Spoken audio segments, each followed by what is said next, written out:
Chilli chicken recipe করার জন্য প্রথমে পেঁয়াজ দিয়ে দিচ্ছি, এর মধ্যে পেঁয়াজ, আদা, পেঁয়াজ, রসুন আর ক্যাপসিকাম দিয়ে ভেজে তারপরে সসটা দিয়ে দিচ্ছি। দেওয়ার পরে একটু ভালো করে নাড়াচাড়া করে নিয়ে স্বাদ মতো লবণ দিয়ে এটাকে নাড়িয়ে ছাড়িয়ে জল দিয়ে দেবেন অল্প করে। একটু জল দেওয়ার পরে ফুটে গেলে তারপর ঝোলটা ফুটে আসলে আস্তে করে পকোড়া ভাজাটা দিয়ে দেবেন, এরকম করে ছেড়ে আস্তে করে দিয়ে একসঙ্গে ভালো করে এটাকে মিক্স করে নেবেন যাতে পুরো পকোড়ার মধ্যে গ্রেভিটা ঢুকে যায়।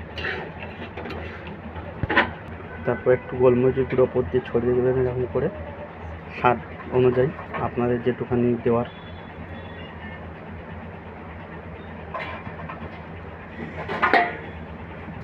দিয়ে ওটাকে নাড়াচাড়া করে হয়ে গেল আপনাদের তৈরি করা চিলি চিকেন গ্রেভি।